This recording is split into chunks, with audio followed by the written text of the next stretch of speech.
Hi everyone, this is just a quick video taking you through the British values, and this has been designed for anyone studying either GCSE English or Functional Skills English as well. Now the British values plays an important role as how we govern as a society, but it's also something that you might be asked in an actual interview situation, and it's also something that we need to consider when we're thinking about both the reading, writing and the speaking and listening elements of our English qualifications. So what we're going to do then, to start off, we're going to look at the British values and we're going to understand the importance of these values and the role they play in British society. Look at the images below. What do you think the British values are? Now if you look at each of those pictures, you might be able to see that the first one is a religious text. I believe it is a Bible. The second one is a bunch of different Scrabble tiles with the word law spelled out. And then the final one is a group of people who've got their arms up to the sky, showing signs of freedom and happiness generally. So what I'd like to think about is, how do these relate to the kind of values, the kind of morals that we should uphold as British citizens? Think about the fact that we are in fact a multicultural society, and that is something that's really positive about this country. How is that actually governed, and how do we actually treat each other in a modern society? Class feedback. Check your answers against the ones below. So here we are then. The fundamental British values are democracy. If you're not too sure what we mean by that, democracy means that you have the freedom to make your own choices and also to vote as well within the system. So it doesn't matter your colour, your creed, your ethnicity, your gender. It doesn't matter. Everyone should be able to have an equal say about the way that this country is heading in. Next one, the rule of law. So the laws are the things that govern us, that keep us safe, and they also put restrictions on things to make sure that the rest of us are safe and that things are more equal within the country. The important thing to notice with the rule of law is that no one is above this. All of us have to adhere to the rules, and if not, then obviously if we go against the British values, that often means that it's going to cause a little bit of trouble or even legal action potentially as well. Respect and tolerance. So an extremely important one. In order to govern as a successful society, we have to make sure that we respect each other. We are a multicultural society, which is absolutely fantastic. So we need to make sure that even if people are different, that we're tolerant and respectful of their own beliefs and their own views and values. The right for individual liberty and freedom. So for me, this is probably the most important one. This means that you have the right to choose your own way in life, to express yourself how you want to express yourself, and no one should be able to restrict you from doing that. So if you're not too sure about any of these, it might be worthwhile to look at them in a bit more depth. Again, they are really important things to know, especially if you're thinking about, let's say, doing any citizenship exam, or if you're just thinking about applying for a job. Oftentimes we do get asked questions like this, so it's important to know what values we are supposed to hold as a nation, and the ones that we're supposed to encourage in other people as well. Look at the statements below and decide which ones are true and false. Now the key word we're going to focus on today is prejudice. This is a perceived opinion that is not based on reason or actual experience. Okay, if you actually think about the meaning behind the word, when you look at the start of the word, you've got the word pre, which means before, and then you've got judices, so it means basically before judgment. So judging someone before you've even had a chance to get to know them or understand what they're really like. Common expression would be something like, not judging a book by its cover. So now let's have a look at the statements then. I just want you to think about which ones you might consider to be true and which ones you might consider to be false. So these days everyone follows the British values. Number 2, sporting activities are a good way of bringing people together and breaking down prejudices. Number 3, some people stand by the British values. There are many people who go against these things. Number 4, there is a big issue within football where the British values are not upheld. So if you'd like to spend some time now and pause the video and to go through these at your own pace, that's absolutely fine. The point and the purpose of these is to get you to start thinking. A really important part of English is about being able to use English effectively to express your own point of view about a certain topic or a certain theme.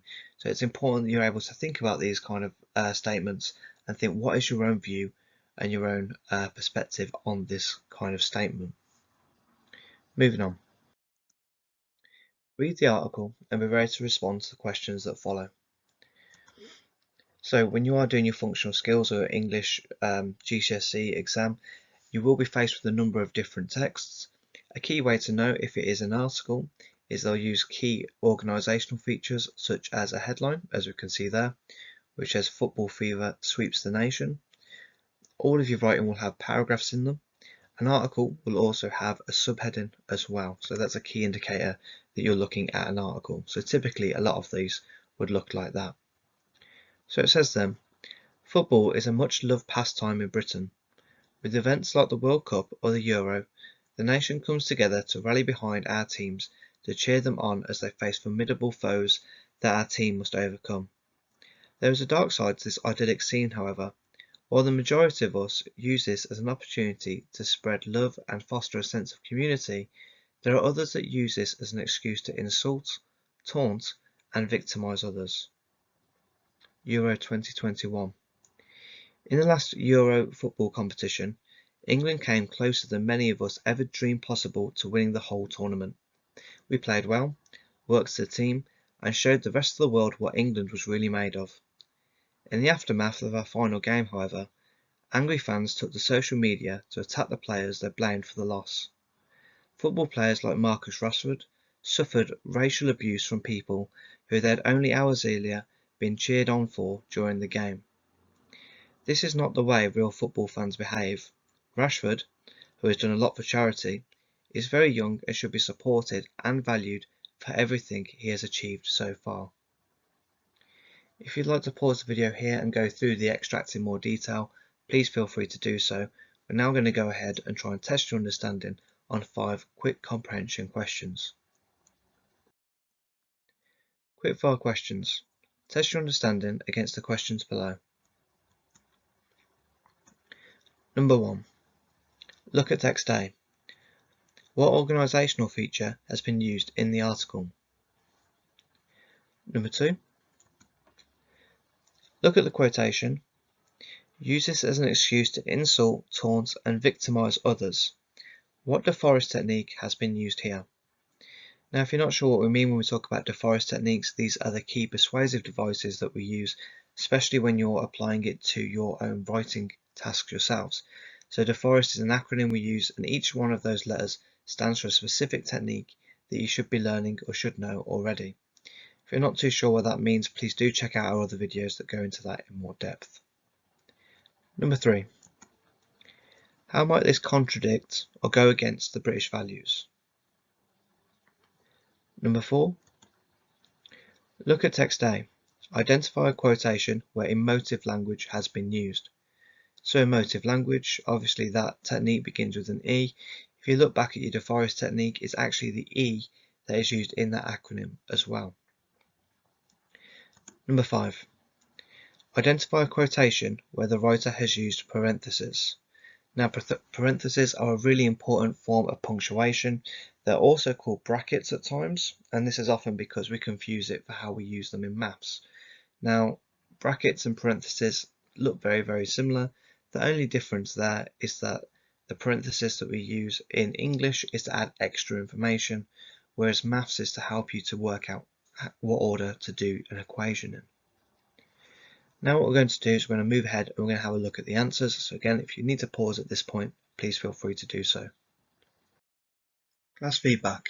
Check your answers against the ones below. Number 1. The article has used a headline and a subheading, so those are the organisational features that we used. Number 2. A triplet or group of 3 has been used. Again, this is from the deforest techniques, which is a really important acronym that we need to know for understanding language and how to improve our writing. Number 3. The quotation goes against the British values of respect, tolerance, and also the right for individual liberty, which again are the fundamental British values that we looked at earlier on in the video. Number 4. Answers may include, but are not limited to, Marcus Rashford suffered racial abuse from people. So when you get a question like this, and a lot of the time you will get this featuring in the mark scheme, answers may include but not limited to.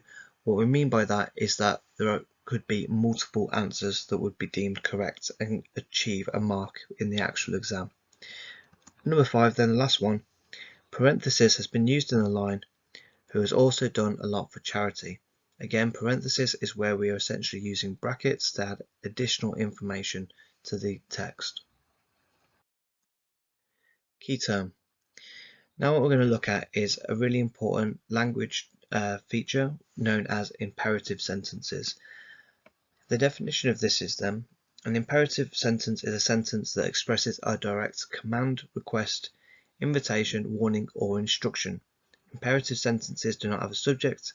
Instead, a directive is given to an implied second person.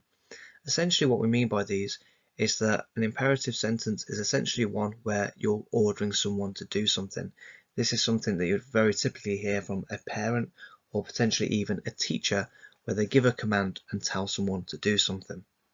Typical example would be something like this: your homework must be completed today.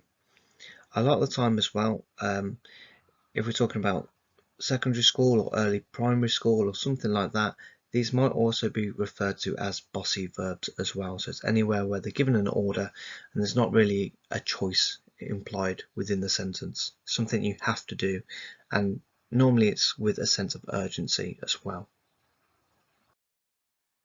Applying your understanding. Look at the sentences. Which ones have used imperatives? So now we're just going to do a very quick task just to check your understanding, so actually applying it to real life situations.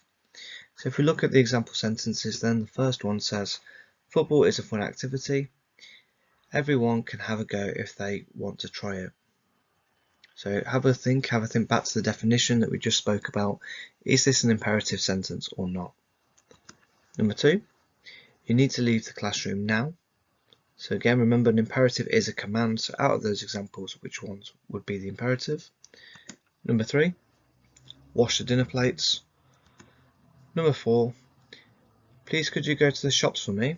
And the final one, I love my phone, don't ever touch it. And if you want to stretch and challenge yourself, it would be a good idea to come up with a sentence yourself just to practice doing imperatives. Now these are really helpful tools, because if you want to actually persuade someone, if you want to be quite firm with them, it's really good to use imperatives to help get your message across. Now if we think about which sentences are actually imperatives, let's look at the first one first. Football is a fun activity. Everyone can have a go if they want to try it. This is not a command, it is just very simply a statement. It's not telling anyone to do anything, it's just very simply stating their own view on football. Number 2, you need to leave the classroom now. Now this is definitely an imperative sentence, and you can tell there with the direct address with the word you. Now this is a very telling word because it is very direct, speaking to someone specifically, and it has a kind of more aggressive tone behind it as well. Number 3, wash the dinner plates. Again, this one would also be an imperative, because you can tell there it's not giving anyone an option. It's not saying, please could you do the dinner plates for me, or would you mind washing the dinner plates? No, it's simply stated as a command. Number 4, please could you go to the shops for me? Again, this would not be an imperative, because there is an implied option within this option as well. Number 5, I love my phone, don't ever touch it. Now this is a difficult one. The first part is not an imperative. I love my phone, it's just simply a statement, but don't ever touch it is very much a command, would be an imperative. So hopefully we'll be able to see how we can use the idea of imperative sentences and bossy verbs to actually drive home this idea of this is something you have to do. So when it comes to actually producing a piece of writing yourself, and imperatives can be a really key thing to use to help drive home the message you're trying to convey to your audience. Read the email and be ready to respond to the questions that follow. So it says then, hi Tom, I was so glad to hear that you're finally getting into the beautiful game. Football is an amazing sport that you can not only watch, it is also a sport that can be easily played with your friends. Now, as my nephew, I simply have to insist that you support Liverpool Football Club. Many of the players represent the international teams and have got there through a lot of hard work and determination. The club is all about supporting each other and coming together as a community to cheer the guys on. Maybe you're not too sure yet. Maybe your old man is going to try and persuade you to support Manchester United. But don't worry, your old Uncle Mike will set you straight. Remember, Tommy, with Liverpool Football Club, you will never walk alone. All the best, mate. Uncle Mike. Now, if you think about the two different texts that we've looked at, this is a very typical thing that you might get in either the functional skills and also in GCSE, especially when you're thinking about different viewpoints. You'll have the same topic, or at least a very similar one, but their viewpoints and their ideas, even the forms of writing that you are viewing, might be quite different. So in the first example, we had an article. This one is obviously an email, and we can see that the way that it is presented, the kind of language that is used, is very different as well. Now what we're going to do is we're going to go ahead and we're going to do the same thing as we did with the first text and see if we can answer some comprehension questions to demonstrate our understanding. Quickfire questions. Test your understanding with the questions below. So first of all then, look at text B. Identify the adjectives the writer uses to describe football. Number 2. Look at text B. Identify a quotation to show where the writer has used an imperative sentence. If you're still not too sure what we mean by this, it might be important to go back and just to remind yourself on what we covered in the previous part of the video. Number 3. Identify where the writer of text B has used colloquial language. If you're not sure what we mean by this, colloquial language is a really important term that we covered a few lessons ago, and colloquial language essentially just means slang or informal language. Number 4. What perspective does the writer of text B have on football? How does this compare with text A?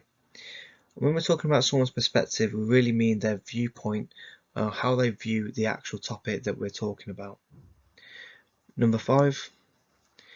Now this is a really difficult question, one that's going to be very important for the higher mark level questions that you're going to get for functional skills level 1 and level 2, and also some elements of the comparison that you'll need to do when you come to GCSE.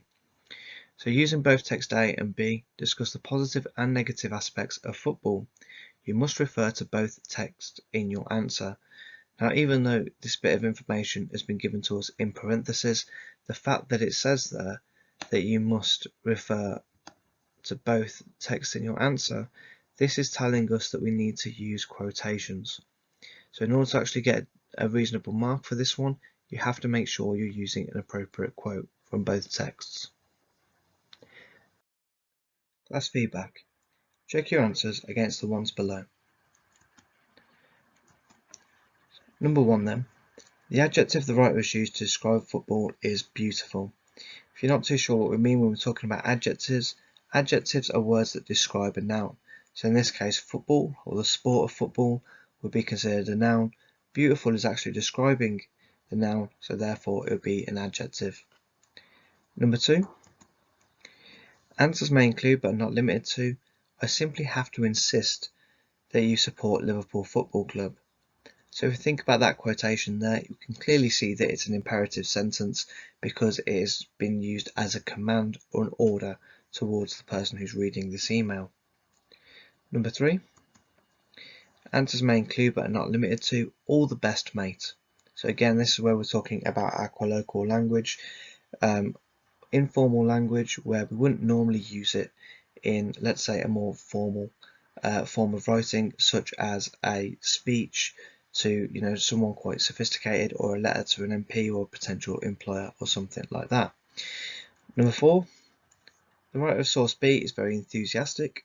On the other hand, the writer of source A has a negative perspective as it discusses the negative side of football. Now when you look at this response, a key thing to include is what we call discourse markers. If you're not too sure what we mean by discourse markers, it's things like on the other hand, however, conversely, and others may say. Things that will help actually direct the way the conversation is going, and it helps to actually dictate any changes in the ideas you're trying to present. So in this case, we've talked about source B, and then we're going to link it to source A, and we've used on the other hand to show that we're going to be making a comparison. Number 5, last one. In order to gain full marks, the response needs to refer to both text and demonstrate an understanding of the different viewpoints. So if you look back at the response that you wrote, just double check that you've wrote very clearly, that you've used a quotation from both text, and that you're explaining why you've selected them and what that actually reveals about their point of view. Look at the writing questions and attempt the challenges that follow. So the first one is then, people who go to football matches are largely there to cause trouble. Write an email to your friend advising them on going to their first football match. Or write a speech for your school or your college where you inform people about the British values and how football fans should behave. Now, as you think about those ones, I'd like you to decide which one you'd like to focus on in terms of your writing, and then go through challenges below. So the first one is just to say, pick which question you'd like to focus on for the main part of your writing. The super challenge, identify the TAP of the question you've chosen. Now, I spoke about this a bit before. If you're not too sure what we mean by the TAP, we simply mean the topic, the audience, and the purpose. Now, once you've broken this down, this helps you to understand exactly what you need to be speaking about and who you're actually directing your writing towards. The mega challenge, use the response on the next slide to help plan your own writing. So now what we're going to do, we're going to have a look at a sample response. So use the example and the success criteria to help write your own response. So we've got it there on the left hand side, and you can see there on the right we've got our success criteria as well. So in order to write an effective response, you need to write in the form of a speech. So this student has clearly chose the one on the right hand side out of the options that we just looked at. Express yourself clearly, and again this would apply to any form of writing that you need to be producing. Use a range of language techniques. Typically we're going to be talking about things like our deforest techniques, however you can use other techniques as well. Structure your writing appropriately. So when we're talking about the structure, we mean, have you laid it out correctly? If you're doing an article, have you used the actual organisational features that you need for an article? Have you wrote in paragraphs? Have you varied your sentence length for effect? These are all things that you need to be thinking about when you're considering the structure of your writing. And finally, check your spelling, grammar and punctuation. This is often something that gets neglected, but it is really, really important, especially when you're going to make that leap towards GCSE. There's going to be at least 32 marks available for the English language qualification just on your spelling, grammar and punctuation alone. So now we're going to have a look at the student example then. So it says, good afternoon, my name is David and I'm here today to discuss an issue that affects us all. Respect, tolerance, the right for individual liberty. These are just some of the values we stand for as a nation. Many of us stand by these values, but what happens when they are broken, destroyed and neglected? Let me get straight to the point. The British values are integral for our well-being. However, many football fans are abusing these rules and each other in the process. Now, unfortunately, with the structure of this, we can only really look at things like the sentence structure because we can't really tell if the rest of the response is going to be in paragraphs. All we can see at the moment is the introduction. So if we go through it here, we can see that it has used things like a semicolon, which is a really good one to use, and we can see that after the word liberty. Now a semicolon is used when you've got a longer pause needed in a sentence. You've got two individual ideas being expressed and they should be linked by a semicolon. We also have a lot of other forms of punctuation, such as a rhetorical question, which is also a deforest technique, and we also have things like a colon as well. Now, colon's a really good thing to use in terms of helping to structure your writing. It's a good form of punctuation because it allows us to say, this is what we're going to focus on. Normally you'd use a colon to illustrate where you're going to do a list, and the speaker of this example has just listed the things that they're going to be discussing in the rest of the speech, which is that the British values are integral, but many football fans are abusing these rules and each other in the process. So what I'd like you to do is just go through this response at your own time. Use the success criteria to make an accurate judgment of how well this response has performed, and if you'd like to, use this response as a starting point, or use parts of it if you'd like to have a go at the exam question yourself. Anything that is about the current issues within society is a really good kind of topic to practice, because it's very likely that that's going to be the focus in your actual exam. If you need any additional support or help, then new videos will be added every single week. Alternatively, you can leave us a comment. Please like and subscribe, and we'll try and get back to you as soon as possible. If you're still looking for some more videos, then please do check out our partner channel, Bookworm Teaching, for more lessons and guidance on all things English.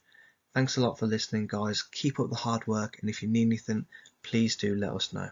Thank you. Bye bye.